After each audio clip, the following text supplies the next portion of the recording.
Mana hukumnya pejabat yang selalu menang sendiri dan selalu menyalahkan anak buahnya? Ini bukan pertanyaan, ini balas dendam. Ini sakit hati dia. Kemana caranya biar supaya Ustaz Somad menghantam pemimpin dunia? Buat lu pertanyaan. Itu pula masalahnya. Dia bertanya sama Ustaz yang paham pula kan.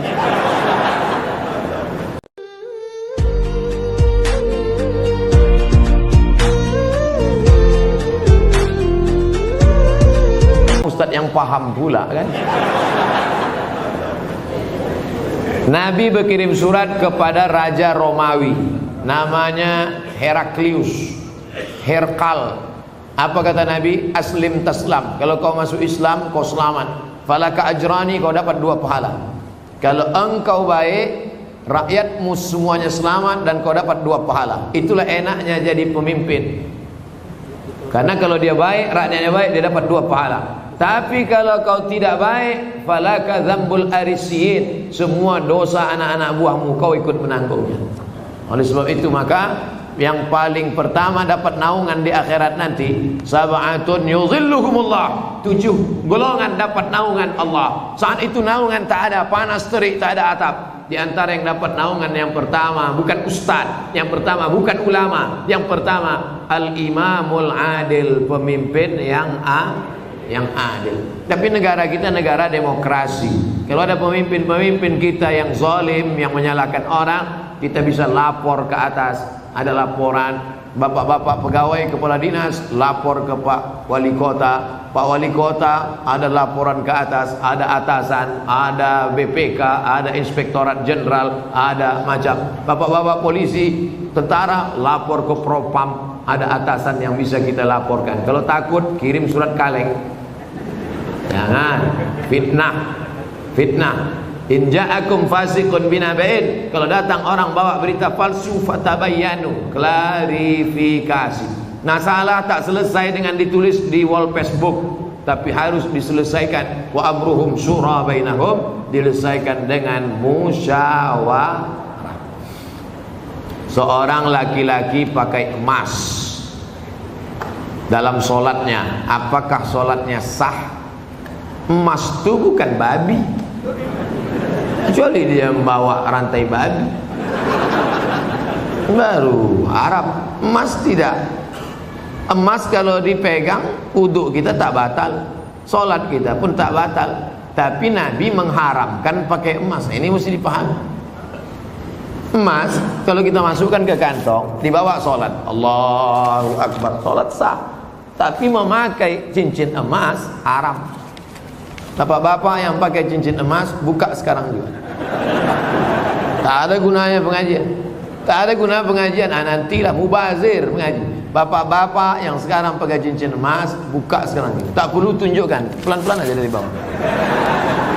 Buka masuk. Balik dari sini, jual. Kalau batunya sayang, simpan. Mana tahu batunya zamrud, kecubung, permata, intan, simpan. Ambil batunya, ikatkan dengan perak.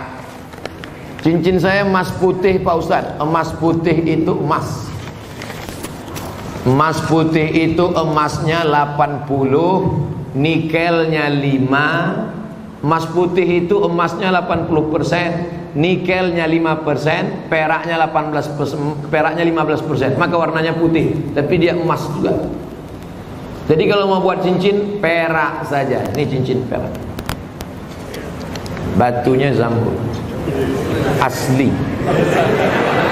Mereknya Casio, Casio orang. Tak pernah saya beli. Kalau sempatlah saya beli sekian puluh juta, lalu kemudian anak yatim tak sekolah, neraka jahanam tempat saya. Bisa pula anak yatim tak sekolah, cincin kita 30 juta. Pak, minta makan Pak, belum makan pagi, kata anak yatim di lampu merah. Kita mau. Nauzubillah. Oleh sebab itu maka yang punya cincin emas, wahai Imam Syafi'i, kenapa laki-laki Islam tak boleh pakai cincin emas? Apa kata Imam Syafi'i? Robek hati orang miskin menengok cincin emas. Aku makan pun payah, kau sampai hatilah pula pakai cincin emas. Matilah kau cepat, kata dia. Hancur hati dia. Itu alasan ulama dulu. Tapi rupanya sekarang setelah ditemukan emas itu ada molekul-molekul kecil masuk ke dalam pori-pori, masuk ke dalam darah, masuk ke dalam jantung, menyebabkan penyakit Alzheimer, penyakit tua sebelum masanya, penyakit lemah, tak bertenaga. Banyak orang barat yang sudah kena, pokoknya emas. Lalu kami yang perempuan, Pak Ustaz, yang perempuan dia masuk ke dalam, keluar lagi melalui darah menstruasi haid. Makanya kalau ada bapak yang haid, pakailah.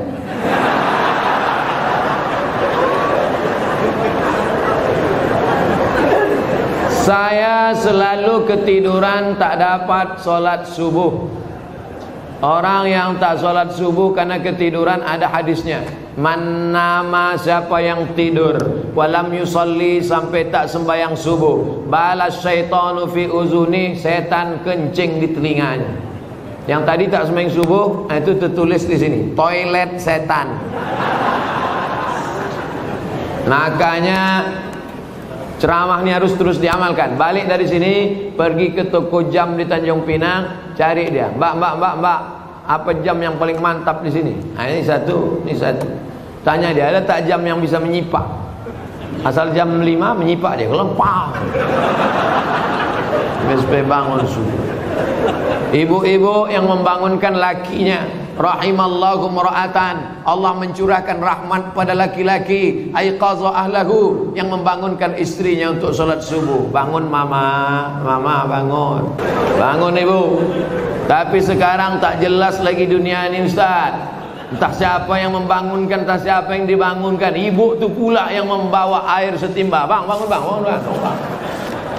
Yang aslinya kalianlah laki-laki yang membangunkan perempuan. Tak satu dua perempuan mengadu melapor, Ustaz, kusangka dulu kalau nikah sama dia aku bahagia. Dia PNS golongan 4A, gajinya banyak, tunjangannya hebat, rumahnya besar, mobilnya mewah. Ternyata setelah nikah sama dia menderita, Ustaz, macam tidur sama babi hutan. Walaupun hidup 1000 tahun, kalau tak sembayang, apa gunanya? Walaupun hidup 1000 tahun, kalau tak sembayang, apa gunanya? Besok pagi masak sarapan, ibu nyanyikan lagu itu. Walaupun hidup 1000 tahun, sambil ngacau teh. Walaupun hidup. Kau nyindir aku ya? Lah, aku tak ada nyindir. Ini lagu Ustaz Somad semalam waktu di masjid.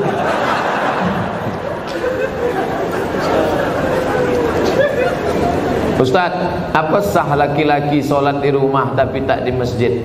Laki-laki sholat di rumah, laki-laki solehah. Laki-laki sholat di masjid. Ini masjid kota Tanjung Pinang dibangun tapi tidak sesuai lagi dengan kota.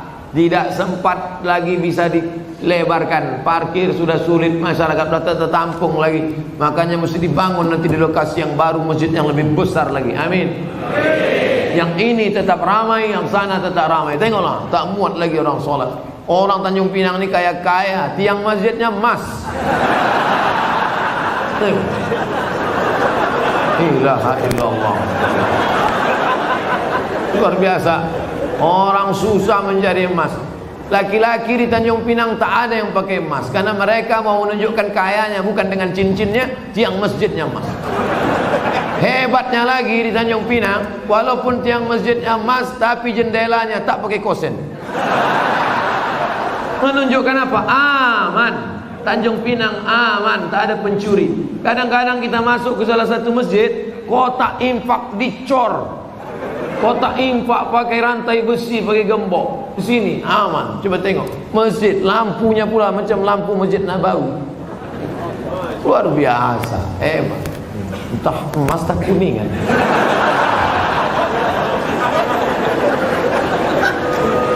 Apa maksud saya? Nikmat yang sudah besar ini maka dibalas dengan sholat berjamaah. Tapi rasanya mengajak orang Tanjung Pinang sholat berjamaah mubazir. Karena sholat berjamaah di Tanjung Pinang, coba tengok, melimpah ruah sampai tak muat keluar-luar. Tengok, itu yang di luar-luar yang berdiri itu juga dapat pahala sholat berjamaah.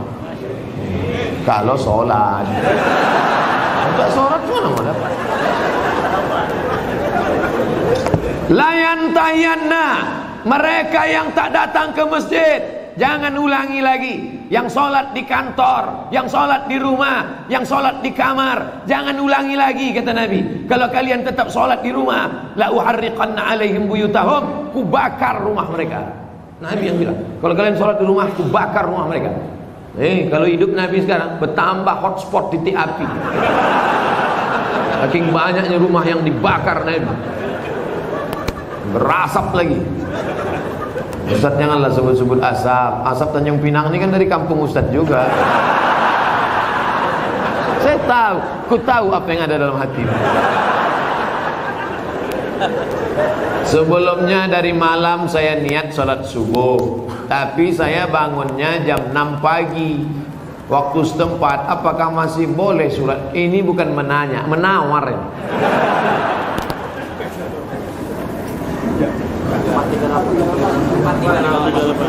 Subuh 438. Imsak subuh, zuhur, asar, maghrib, isya. Maghribnya jam, kalau maghribnya jam 6 lewat 4, kalau maghribnya jam 6 lewat 4, kurangi 15 menit. Begitu cara mengukur isyraq. Boleh sholat sunat isyraq itu 15 menit lewat syuruk. Syuruk matahari terbit. Syuruk matahari terbit. Jadi kalau begitu, syuruk matahari terbit di Tanjung Pinang jam 5.50. 5.50 tambah 15 menit baru boleh sholat sunat isyraq jam 6 lewat 5. Itu jam kita ini imsak ada tapi isyraq tak ada. Cara mudah untuk isyraq, tengok maghribnya.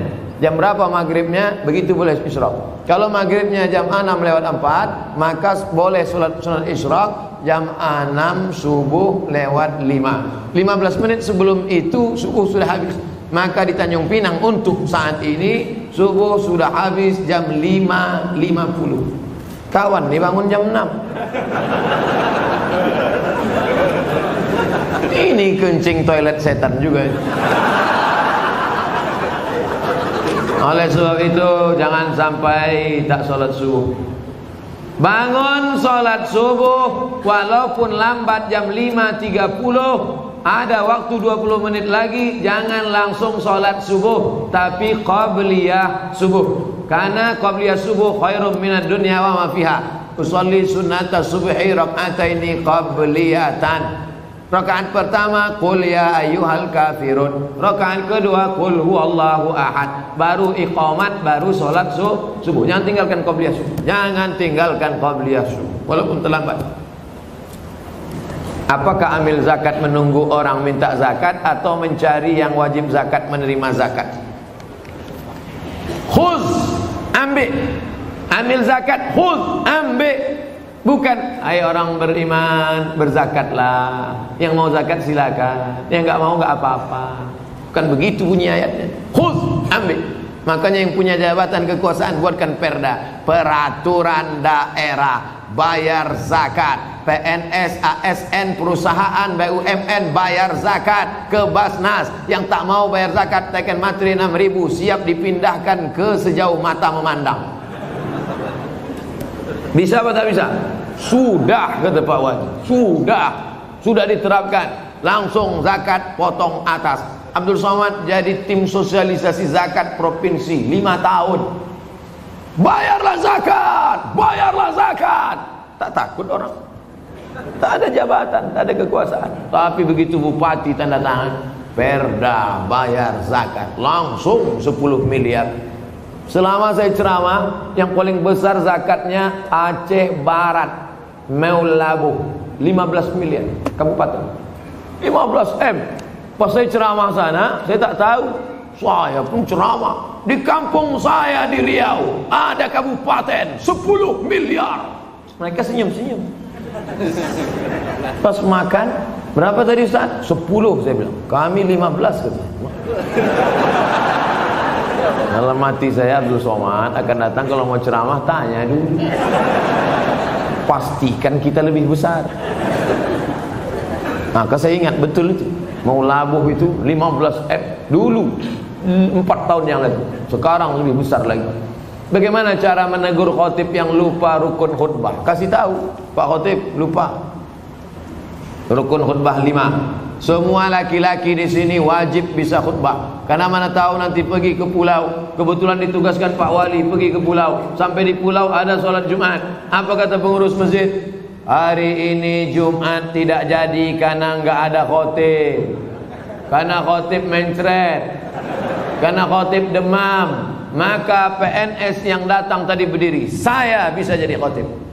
5 rukun khutbah. Naik ke atas mimbar, alhamdulillah wassalatu wassalamu ala rasulillah, ya ayyuhalladzina amanu taqullah, usikum wa nafsi bitaqwallah, Allahumma firlil muslimina wal muslimat. Duduk. Habis itu tegak lagi, alhamdulillah, Allahumma salli ala sayyidina Muhammad, ya ayyuhalladzina amanu taqullah, usikum wa nafsi bitaqwallah, Allahumma firlil muslimina wal muslimat. Dah, omat. Rukun khutbah cuma 5. Alhamdulillah, solawat, ayat, wasiat takwa, doa. Alhamdulillah, solawat, ayat, wasiat takwa, doa. Selesai sholat, Bapak dari mana? PNS Tanjung Pinang. Kok pendek kali rukunnya? Aku masih syukur bisa, kok tak bisa lagi.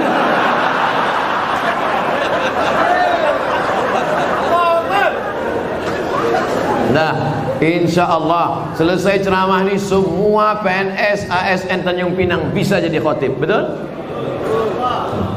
Sependek itu pun ada juga yang ragu. Naik ke atas.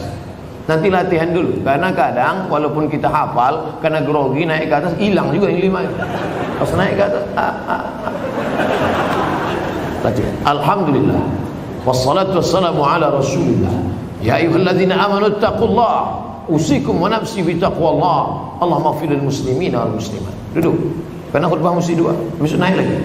Alhamdulillah. Diulang balik, jangan pula naik lagi sama macam tadi.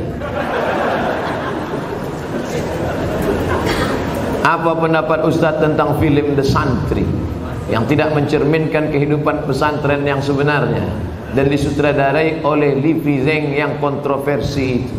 Kalian mancing-mancing ah.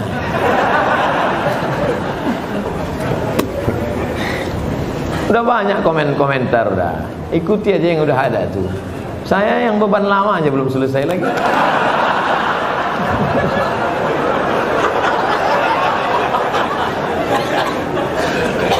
Haram hukumnya masuk ke rumah ibadah orang lain. Haram. Saya tak nonton film ini sampai habis. Baru menengok trailernya. Tapi di dalam itu yang bisa saya komentari, pertama masuk ke rumah ibadah. Karena Nabi tak mau masuk ke dalam tempat fihi surah wat tamathil, kalau di dalam itu ada patung berhala. Maka dalam Islam mazhab Syafi'i mengharamkan masuk ke dalam rumah ibadah di dalamnya ada berhala. Mazhab Syafi'i. Kita pakai mazhab apa? Mazhab Syafi'i. 2. Tentang masalah laki-laki perempuan berdua-duaan tak mahram. Anak-anak. La yakhluwanna rajulun ma'amra'atin illa ma'adhi mahramin. Oleh sebab itu maka kita jaga anak cucu kita dari perbuatan-perbuatan maksiat. Bahwa ada misi-misi sesuatu di balik ini semua, wallahu a'lam bishawab. Kita akan diminta tanggung jawab di hadapan Allah Subhanahu wa taala.